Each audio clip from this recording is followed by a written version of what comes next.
Buenos días. Esta es la clase 25 del curso teórico-práctico para auxiliares de laboratorio. Este curso es organizado por el Centro Universitario de Estudios Medioambientales de la Facultad de Ciencias Médicas, Universidad Nacional de Rosario. En la clase de hoy veremos mediciones volumétricas. Entre ellas veremos la medición de cloruro, alcalinidad total y dureza en aguas. Definimos alcalinidad como la capacidad del agua para neutralizar ácidos o aceptar protones. Está representada por la sumatoria de las bases que pueden ser tituladas en una muestra de agua. Dado que la alcalinidad de aguas superficiales está determinada generalmente por el contenido de carbonatos, bicarbonatos e hidróxidos, esta se toma como un indicador de dichas especies iónicas. La alcalinidad del agua es causada usualmente por la presencia de carbonato y bicarbonato asociado a otros iones como el sodio, el potasio, el calcio y el magnesio. Habitualmente se mide la concentración de carbonato y de bicarbonato, pero lo que se informa es la alcalinidad total que se calcula a través de la suma de ambos componentes. Es importante conocer la concentración de carbonato y bicarbonato en el agua de consumo humano porque de ellos va a depender su pH. Se sabe, por ejemplo, que que a una elevada alcalinidad el agua adquiere un sabor amargo, y cuando las aguas tienen alcalinidades inferiores, se vuelven muy sensibles a la contaminación, ya que no pueden oponerse a las modificaciones que generen disminuciones del pH. Internacionalmente es aceptada una alcalinidad mínima de 20 miligramos de carbonato de calcio litro para mantener la vida acuática, pero los valores de referencia según la ley 11.220 de Santa Fe para la alcalinidad total se maneja en más de 30 partes por millón y menos de 200 partes por millón de carbonato de calcio. O lo que es igual, un límite inferior de 30 miligramos litro y un límite superior de 200 miligramos litro. ¿Cómo determinamos la alcalinidad? Se hace a través de una técnica de medición volumétrica, que es un tipo de técnica en que se mide la concentración de algunas sustancias en base al volumen gastado de un reactivo de concentración conocida con una solución valorada de ácido clorhídrico, mediante dos puntos sucesivos de equivalencia indicados por medio del cambio de color utilizando dos indicadores ácido-base adecuados. Los indicadores son sustancias que cambian de color a un dado valor de pH y por ello puede estimar el pH de una solución. El valor de pH al que se produce el cambio de color se lo conoce como punto de equivalencia. Pero antes debemos recordar que el carbonato como el bicarbonato participan de un equilibrio químico con los protones y el dióxido de carbono. El carbonato puede captar un protón dando bicarbonato y este captar otro protón para dar ácido carbónico, el que se puede deshidratar para dar dióxido de carbono, como puede verse en la fórmula en pantalla. En aguas ácidas, por el exceso de protones, los equilibrios estarán desplazados hacia la derecha formando dióxido de carbono y por ende tendrán poco carbonato y bicarbonato.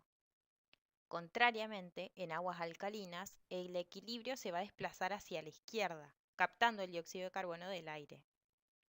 En este caso, los indicadores que utilizamos son fenolftaleína 0,25% y el naranja de metilo el 0,1%, aunque podrían ser otros indicadores. Para entender mejor los siguientes pasos, les muestro la bomba de infusión que utilizamos en el laboratorio. La adición del ácido clorhídrico se hace a través de esta bomba que controla el avance de una jeringa que aporta el ácido clorhídrico al vaso reutilizable. Esta se halla sobre un agitador magnético que permite, mediante una barra magnética en su interior, agitar la solución durante el proceso de medición. La bomba tiene un botón de avance que permite ir agregando el ácido clorhídrico a la muestra y por otro lado tiene un botón de retroceso que permite cargar la jeringa de ácido clorhídrico. Además tiene un display que permite mostrar la operación de la bomba y los pasos dados por el motor en cada uso. Estos pasos dados por el motor son proporcionales al volumen y la relación pasos-volumen calculan con valores conocidos. En ambos procedimientos las determinaciones se realizan por duplicado de manera de poder instrumentar un control de calidad. Entonces, en base a los volúmenes gastados de ácido clorhídrico hasta ambos puntos de equivalencia y la concentración de dicha solución, se puede calcular la concentración de carbonato y bicarbonato. El volumen gastado de ácido clorhídrico hasta el punto de equivalencia de la fenolftaleína permite calcular la concentración de carbonato, y el volumen gastado de ácido clorhídrico hasta el punto de equivalencia del naranja de metilo permite calcular la concentración de bicarbonato de la muestra. La técnica tiene dos pasos básicos. Primero, la estandarización de la solución titulante del ácido clorhídrico. Y segundo, la medición de la concentración de carbonato y bicarbonato de las muestras. Vamos a comenzar por la estandarización del ácido clorhídrico. Este procedimiento se lleva a cabo antes de comenzar las mediciones de las muestras y tiene como objetivo hallar la concentración real del ácido clorhídrico, ya que su concentración puede variar. Para hallar la concentración se utiliza una solución de carbonato de sodio que sí es una sustancia estable y puede ser considerada un patrón primario. Lo que hacemos es colocar 3 mililitros de carbonato de sodio en un vaso plástico. En segundo lugar, agregamos una gota del indicador naranja de metilo y nuestra muestra va a ir tornándose de color naranja. Se pesa el conjunto en una balanza y se calcula los volúmenes por diferencia de peso antes y después del agregado de solución del ácido clorhídrico. Se coloca la barra magnética y se coloca el vaso sobre un agitador magnético, comenzando el agitado de la solución de ácido clorhídrico con la bomba de infusión. El agregado se realiza hasta que la solución vire de color amarillo a un color rojo. Luego se retira la barra magnética y se pesa nuevamente el vaso con la solución. A este peso lo vamos a llamar P2. Del mismo modo, vamos a registrar los pasos dados por el motor que son mostrados en el display de la bomba, a los que vamos a llamar B1. Dado que la solución de carbonato de sodio tiene una concentración perfectamente conocida y estable, que se ha medido el volumen de esta solución de manera exacta y con la bomba se mide un volumen gastado de ácido clorhídrico, es posible calcular la concentración de este último. Ahora, en la medición de las muestras de agua, el análisis se lleva a cabo en una serie de pasos, pero se nos presentarán dos escenarios al medir, los cuales van a ser muy importantes que los podamos reconocer para saber cómo poder proseguir. Primero, colocamos 5 mililitros de la muestra de agua en un vasito reutilizable. A esta muestra le agregamos una gota del indicador de fenolftaleína y puede aparecer una coloración rosa indicando que la muestra tiene un pH mayor de 8,3, siendo compatible con la presencia de carbonatos. En este caso se procederá a titular con ácido clorhídrico hasta que el color rosa vire a incoloro. En este momento se toman los pasos del motor al que vamos a llamar M1, que será proporcional al volumen gastado de ácido clorhídrico y con dicho valor se podrá calcular la concentración del carbono. El volumen gastado de ácido clorhídrico corresponde a la transformación del carbonato en bicarbonato. Esta es una de las opciones. Otra opción es que se nos presente la muestra como incolora. Se puede presentar así cuando no contienen carbonato o contienen una baja concentración de carbonato. Y de este modo estimamos que la muestra tiene un pH menor de 8,3. En este caso, M1 va a tomar un valor 0 y se va a registrar los pasos de la bomba como M1 igual 0. Acá tenemos lo mismo, pero explicado en forma de gráfico. Entonces, una vez que agregamos la gota de fenolftaleína, la muestra puede tornarse color rosa o incolora. En el caso de que tengamos una muestra color rosa, va al agitador magnético para agregarle el ácido clorhídrico hasta que se torne a incoloro. Ese número que nos va a dar la bomba de infusión va a ser registrado como M1. Y en el caso de que tengamos una muestra en inicio que ya es incolora, no se hace nada y se registra como M1 igual 0. Esta es una imagen real que hemos tomado en el laboratorio. Ahí se puede observar el color lila rosado y el incoloro. Este bicarbonato generado se sumará al bicarbonato de la muestra y se titulará nuevamente en una segunda instancia con el indicador naranja de metilo. Hay que agregar una gota del indicador, apareciendo una coloración amarilla naranja clara en nuestra muestra.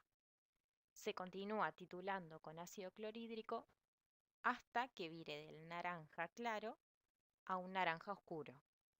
En este momento se toman los pasos del motor a los que vamos a llamar M2 y es un valor proporcional a la concentración de bicarbonato de las muestras.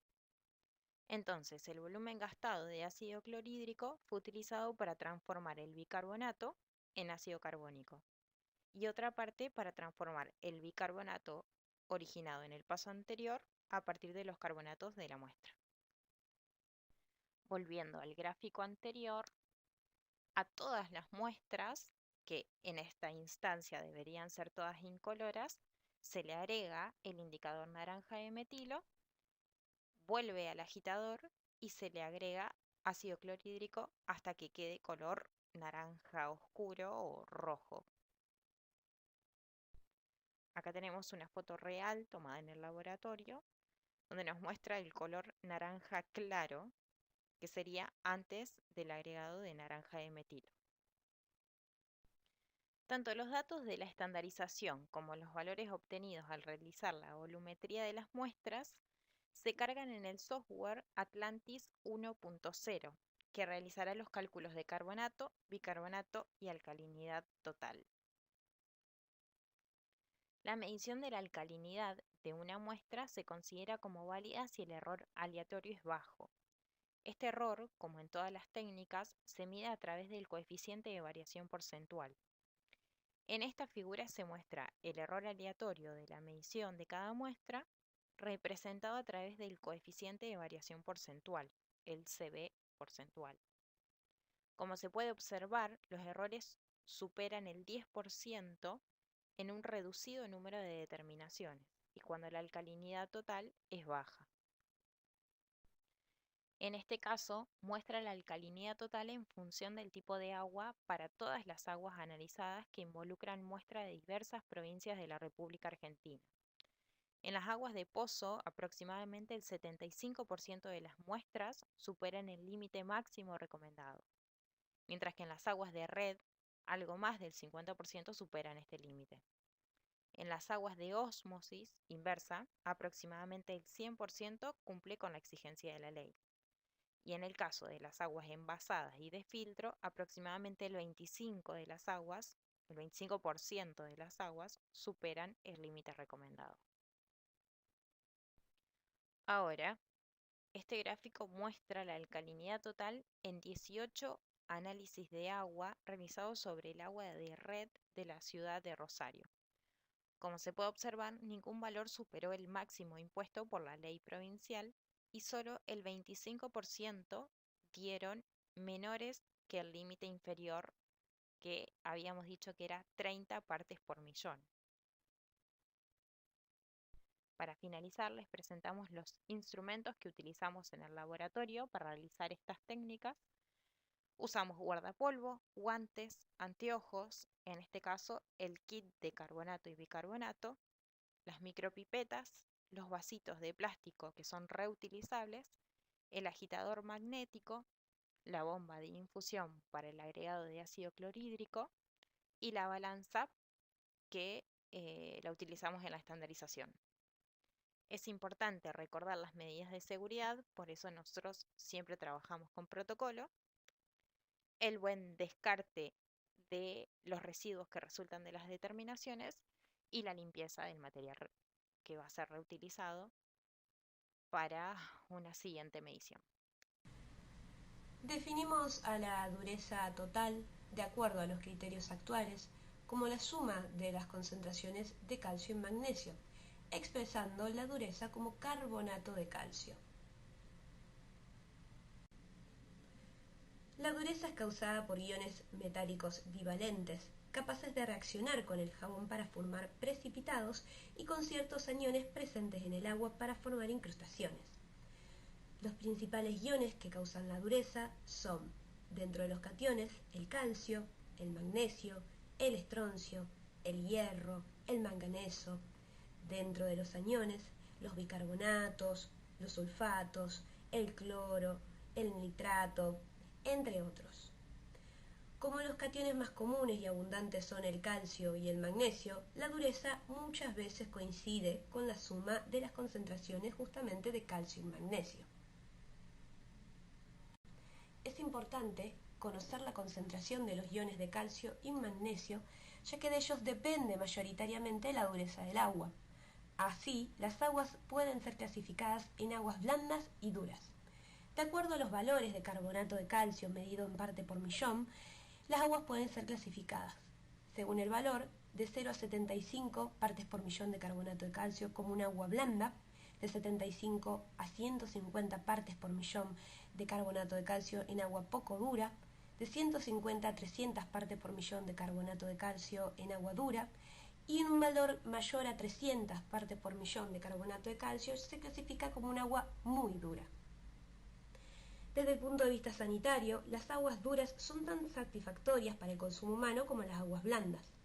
Sin embargo, un agua dura requiere demasiado jabón para la formación de espuma y crea problemas de lavado.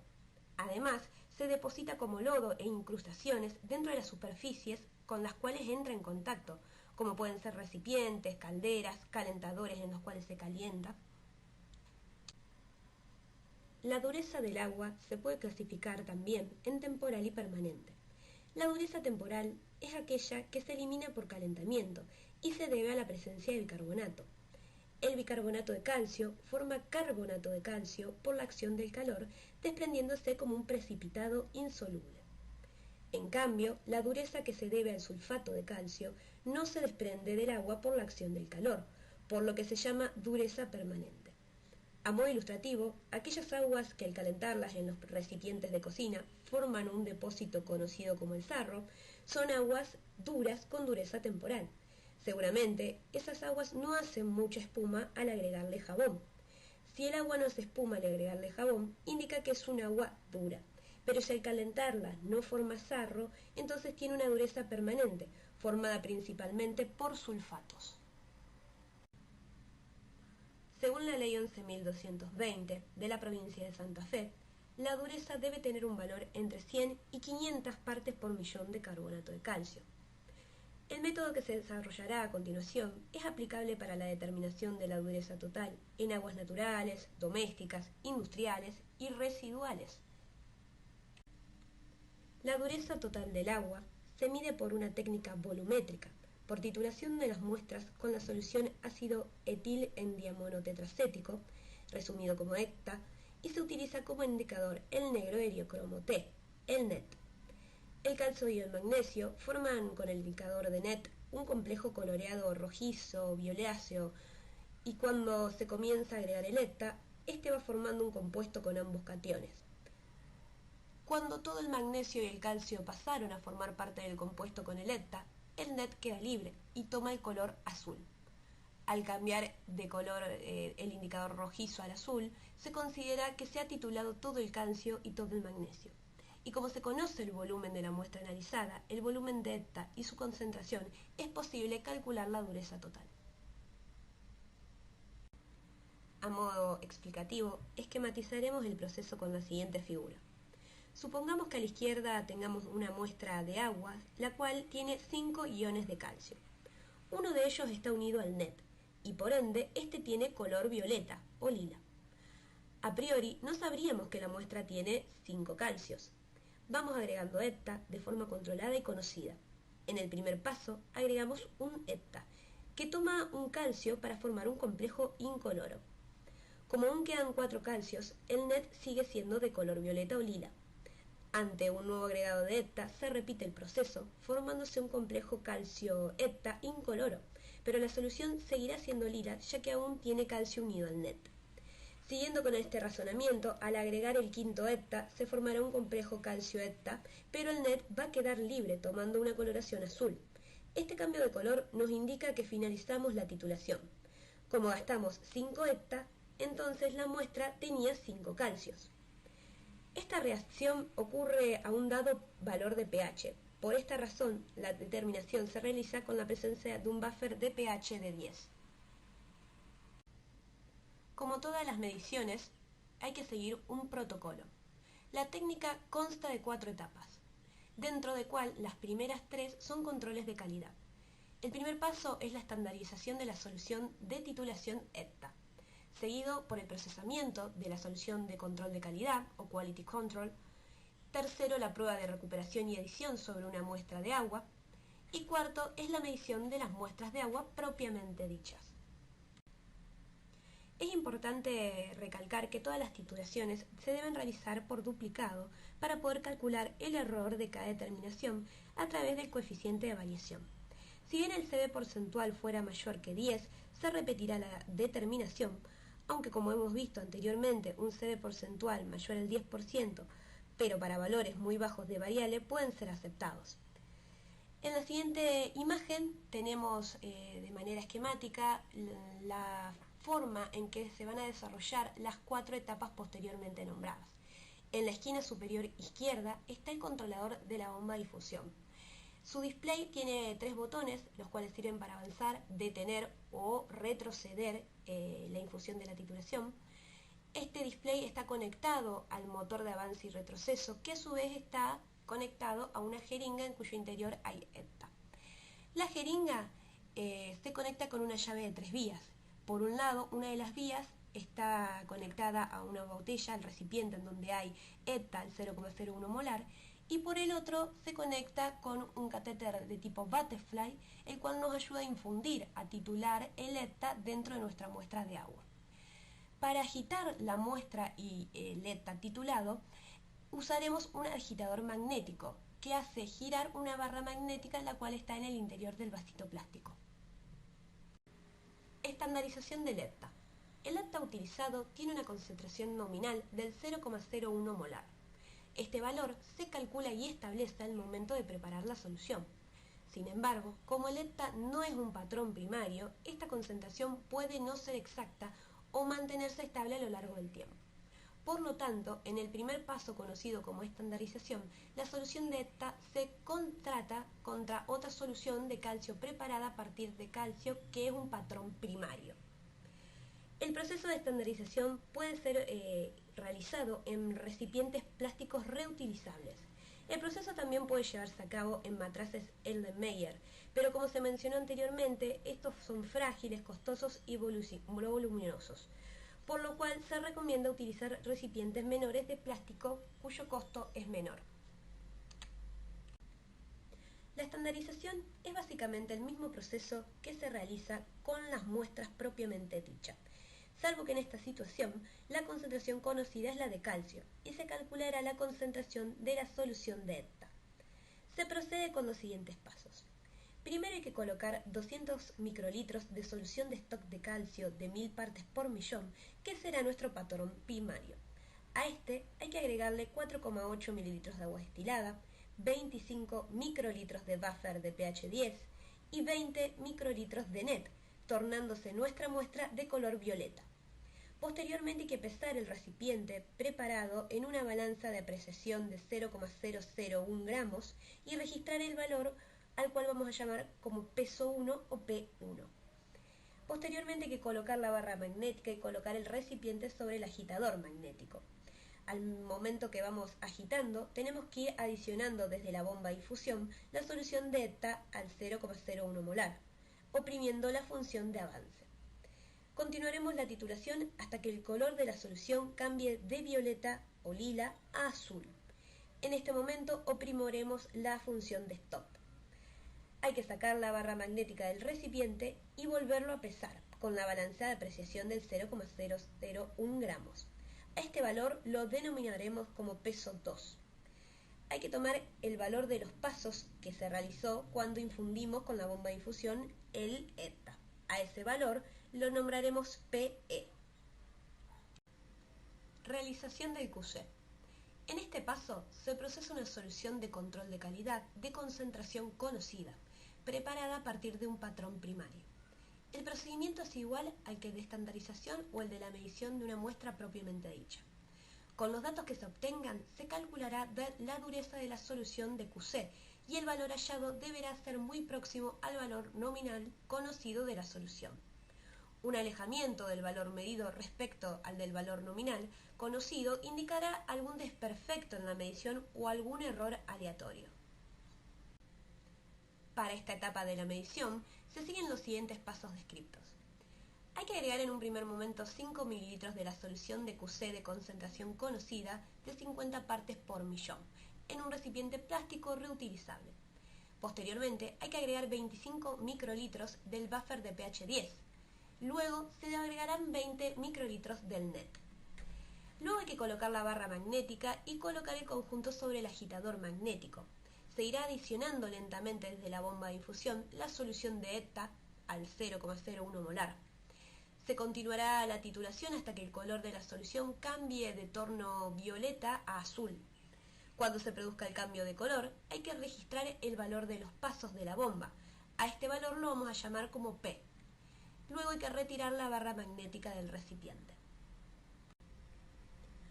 Con los datos del proceso, es decir, el volumen del QC, la concentración del QC y el valor de P, se calcula la concentración real de la solución Quality Control y con el valor nominal de la solución QC se calcularán las unidades de desvío estándar, que como ya se conoce, tienen que tomar un valor entre menos 2 y 2.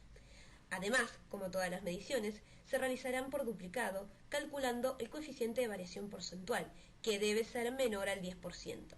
Si las unidades de desvío estándar o el CB porcentual no cumplen con lo especificado, se debe repetir el lote de determinaciones. Las unidades de desvío estándar se calculan con las mediciones de dureza realizadas en una solución conocida como control de calidad o QC. En la figura de la izquierda se muestran los valores de unidades de desvío estándar para los diferentes lotes de mediciones. La gráfica indica que la mayoría de las mediciones, salvo una, cumplió con los estándares de calidad para la medida de dureza, ya que los valores estuvieron siempre dentro del intervalo de menos 2 a 2. El coeficiente de variación del QC nos permite estimar los errores aleatorios que pueden presentarse en una medición. En la figura de la derecha se muestran los valores del coeficiente de variación del QC de cada lote de medición. El cloro es el elemento número 17 de la tabla periódica, situado en el grupo de los halógenos, y cuyo símbolo es Cl. En la naturaleza es un elemento muy abundante, pero nunca se encuentra en estado puro, ya que es muy reactivo. Cuando un compuesto lleva un átomo de cloro en estado de oxidación -1, es decir, que ha ganado un electrón, lo denominamos anión cloruro. El cloruro es uno de los aniones presentes en mayor concentración en el agua de consumo, esto es lo que nosotros medimos en el laboratorio. Mayormente se encuentra unido al sodio formando cloruro de sodio o sal de mesa. Cuando se encuentra en concentraciones por encima de 250 partes por millón, se detecta un sabor salado en el agua. El cloruro en sí no ejerce efectos nocivos en la salud humana. La ley número 11.220 establece un límite máximo permisible de 400 partes por millón y un valor recomendable menor a 250 partes por millón de cloruro en las aguas de consumo. Sin embargo, esta es una reglamentación únicamente basada en cuestiones de sabor del agua y no por cuestiones sanitarias. Entonces, si el cloruro no ejerce efectos nocivos en la salud, ¿cuál es la utilidad de medirlo en nuestro laboratorio? Básicamente, en nuestro trabajo diario en el laboratorio nosotros nos servimos mucho del análisis multivariado. Si bien hay algunos elementos que medimos, cuya utilidad no está clara a la simple vista, por ejemplo el cloruro, es muy útil medirlos en conjunto, mirar en conjunto las concentraciones de cloruro con las concentraciones de los distintos elementos que se miden en el laboratorio y hacer este análisis multivariado que nos arroja información muy rica acerca del comportamiento de otros elementos que sí presentan un significado sanitario importante, y también este análisis multivariado a nosotros nos ayuda a detectar errores en alguna medición. Una manera de observar este análisis multivariado del que estamos hablando es observar el análisis de los componentes principales, mejor conocido como PSA.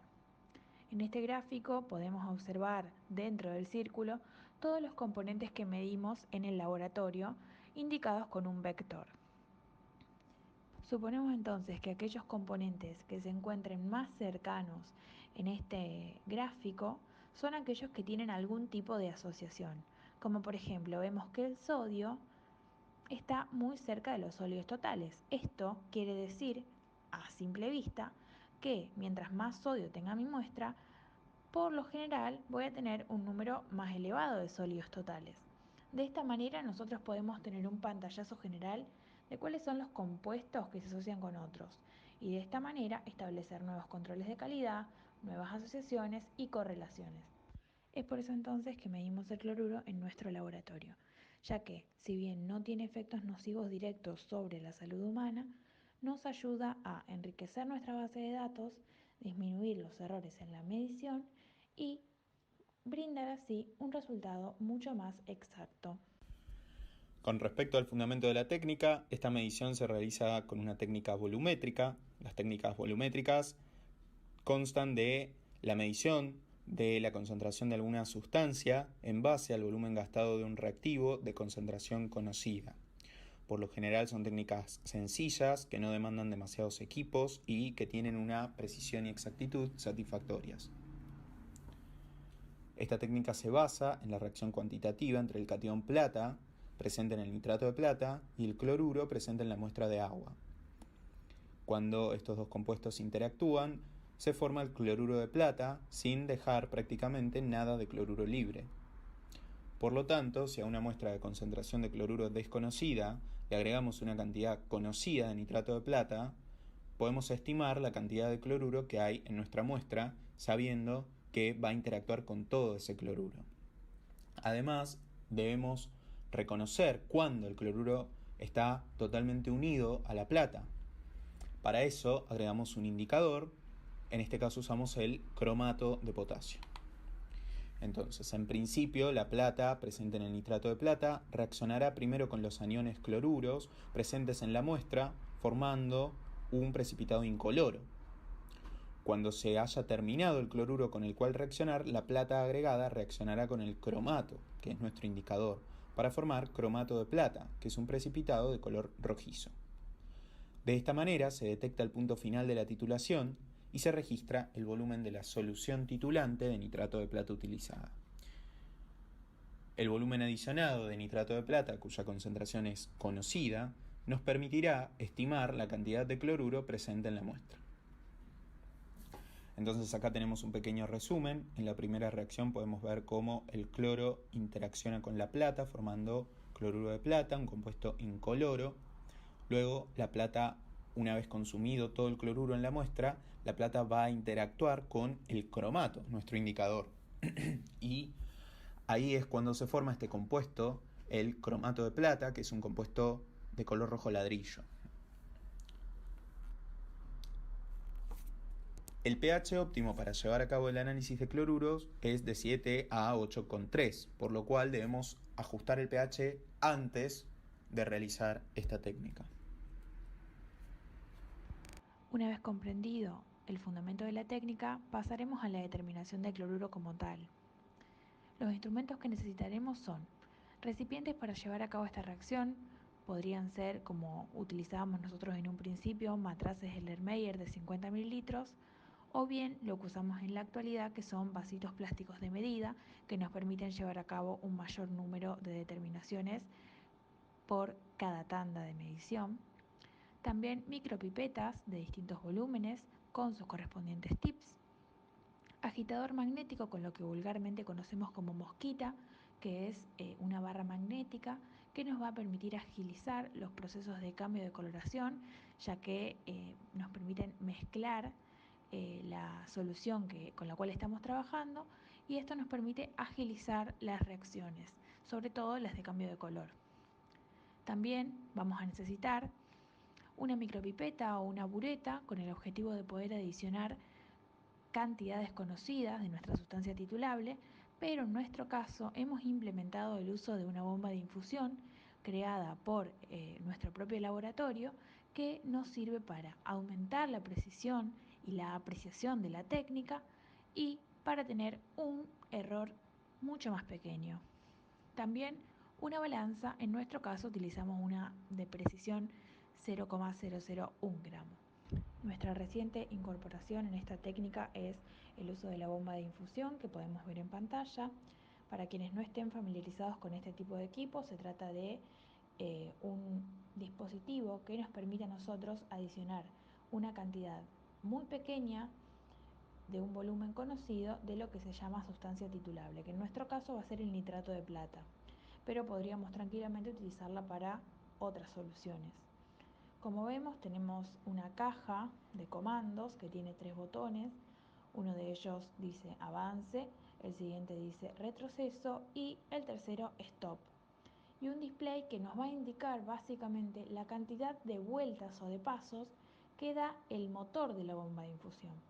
Una vez realizado el proceso de carga, que es muy sencillo y está bien detallado en el material escrito de esta clase, lo que vamos a hacer es simplemente presionar el botón avance y titular, como si lo haríamos con una bureta, la sustancia deseada. En nuestro caso va a ser nuestra muestra con una concentración de cloruro desconocida, hasta que la misma cambie o vire a ese color rojo ladrillo que veíamos en la foto.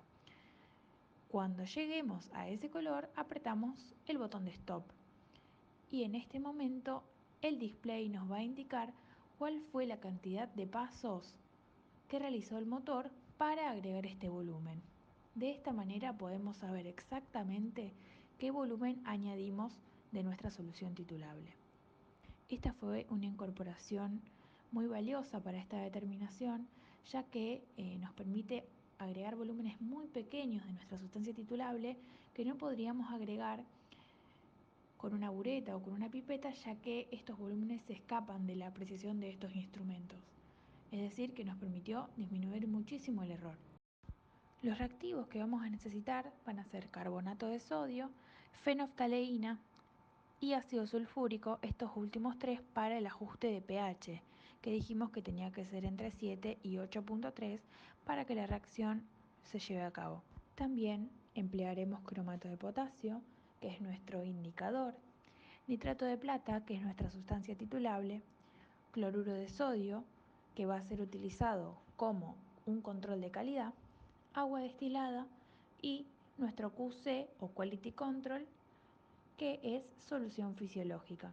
La técnica en sí consta de 4 pasos. El primero es la estandarización del nitrato de plata, el segundo la medición del control de calidad o Quality Control, el tercero el procesamiento de las muestras y el cuarto el análisis de adición-recuperación. Veremos cada uno de ellos de forma detallada. El primer paso es la estandarización de la solución del nitrato de plata. Para ello vamos a colocar 1 mililitro de la solución de cloruro de sodio 0,01 molar en un vaso plástico de medida. Agregamos además 4 mililitros de agua destilada. A esta solución le vamos a agregar 3 gotas de nuestro indicador, que es el cromato de potasio. En este momento la solución adquiere un color amarillo, tal como se ve en el gráfico de la pantalla. Vamos a pesar este recipiente con una balanza de precisión 0,001 gramo y lo vamos a llamar peso 1, registrándolo en nuestro cuaderno. Luego le vamos a agregar la mosquita, que como dijimos es como vulgarmente conocemos a la barra metálica, que nos permitirá agilizar el proceso de cambio de coloración con ayuda de un agitador magnético. Y luego, con bureta, agregaremos nitrato de plata 0,01 molar hasta viraje a color rojo ladrillo. Vale aclarar que en este caso nosotros en el laboratorio, como les hemos contado, vamos a sustituir el uso de la bureta por la bomba de infusión. Luego retiramos la mosquita y pesamos nuevamente el recipiente con la misma balanza. A este valor lo llamaremos P2. Entonces ahora con la diferencia de pesos podemos estimar el volumen añadido de la solución de nitrato de plata para saturar o consumir, mejor dicho, la totalidad del cloruro que teníamos en nuestra solución inicial. Además de registrar estos valores, tenemos que tomar nota del número de pasos o vueltas que indica el display de la bomba de infusión, ya que con los valores del volumen de nitrato de plata añadido que calculamos por la diferencia de peso, podremos también estimar el volumen añadido por cada una de las vueltas de la bomba de infusión. Esto último lo realizamos porque la jeringa de la bomba de infusión puede contener aire y este puede variar de una determinación a otra. Por lo tanto, calculamos el volumen añadido en cada determinación. Realizamos la estandarización porque nuestra sustancia de titulación, que es el nitrato de plata, no es una solución estable. Esto quiere decir que puede tener ciertas variaciones en su concentración a lo largo del tiempo. Para ello, entonces, previo a realizar la determinación, cada vez que hagamos una tanda, debemos comprobar cuál es su molaridad. Esto se realiza mediante la titulación de una sustancia de concentración conocida, bien, que es el cloruro de sodio. Nosotros sabemos exactamente cuál es su molaridad y además sabemos que esta sustancia sí es estable. Entonces, de esta manera lo contrastamos con nuestra sustancia de titulación y podemos estandarizar cuál es su molaridad. El segundo paso es realizar el control de calidad. Para esto colocamos 5 ml de agua destilada en un vaso plástico de medida y agregamos 0,05 ml de solución fisiológica cuya concentración de cloruro conocemos. Agregamos además 3 gotas de cromato de potasio, que es nuestro indicador, y en este momento la muestra va a adquirir un color amarillo. Luego titulamos con nitrato de plata utilizando la bomba de infusión hasta que haya un viraje a color rojo ladrillo. Registramos el valor de pasos indicado por la bomba y calculamos entonces cuál es el control de calidad. El valor nominal del mismo es 54 miligramos por litro. El control de calidad lo realizamos básicamente para detectar errores, ya sea de los reactivos utilizados, del ambiente de trabajo, de los instrumentos que utilizamos o por supuesto del operador, es decir, el error humano. Lo que nosotros hacemos es procesar una muestra, o una solución mejor dicho, en este caso de concentración de cloruro conocida, como es la solución fisiológica. Nosotros sabemos exactamente cuánto cloruro hay en esta solución, ¿bien? Entonces la procesamos como si fuera una muestra cualquiera y contrastamos los valores. El valor que nos dio la determinación de nuestro laboratorio contra el valor que debería dar, que es lo que nosotros llamamos valor nominal o QC nominal. Si este valor está muy alejado, por ejemplo, tendría que ser 54 como en este caso, y nos da 90 miligramos por litro, estamos prendiendo una alarma de que en esta tanda de determinaciones seguramente haya un error grande. No sabemos por qué, no nos indica exactamente dónde está el error, pero sí sabemos que el error está.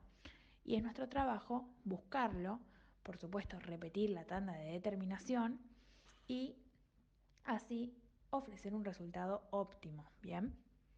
Lo ideal entonces es que el valor medido sea igual o por lo menos muy cercano al valor del QC nominal.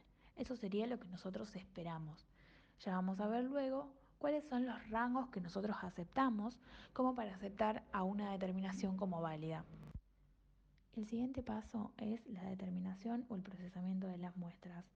Para esto colocamos 5 mililitros de la muestra en un vaso plástico de medida. Posteriormente tenemos que ajustar el pH entre 7 y 8,3, lo que permitirá que las reacciones se lleven a cabo sin impedimentos.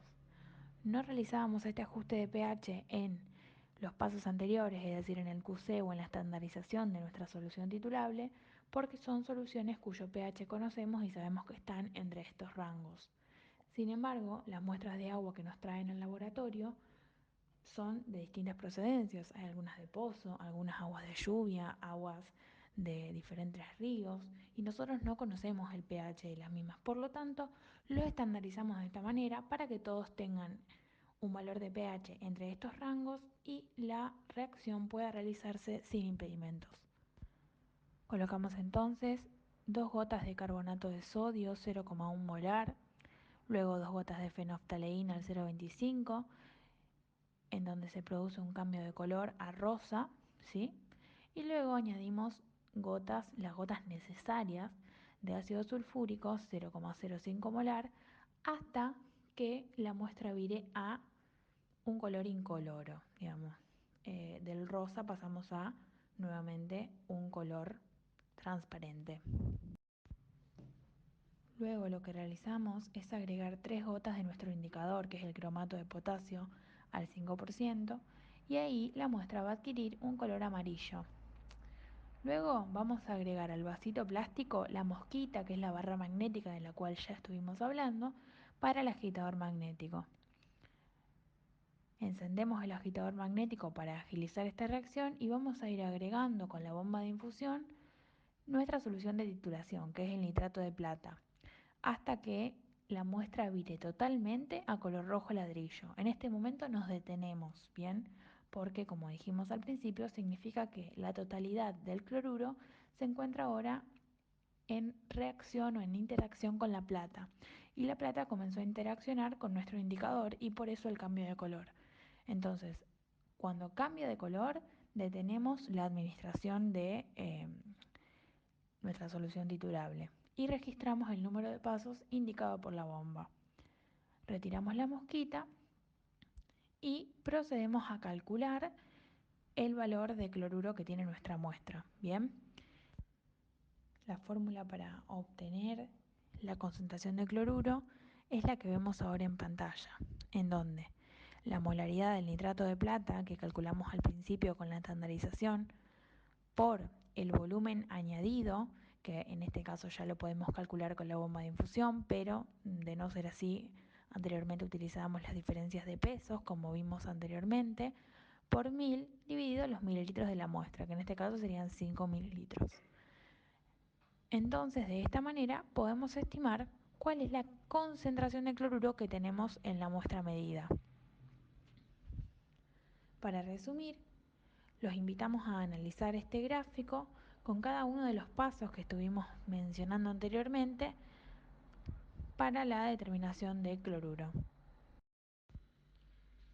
El cuarto y último paso es el análisis de adición-recuperación, que es otro control de calidad más que realizamos en el laboratorio con el objetivo de detectar alguna interferencia en la muestra que podríamos estar pasando por alto con el control de calidad. Lo que vamos a hacer en este caso es colocar en 2 vasos plásticos de medida, porque todo lo realizamos por duplicado, una muestra elegida al azar, es decir, de la tanda de determinaciones que realizamos, vamos a elegir una al azar.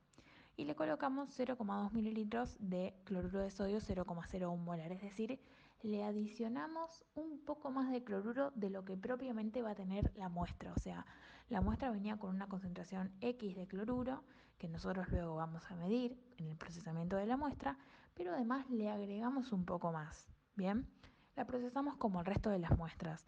Ajustamos el pH, añadimos el indicador, la titulamos con el nitrato de plata y posteriormente vamos a contrastar el valor que nos dio la muestra con adición y la muestra sin adición.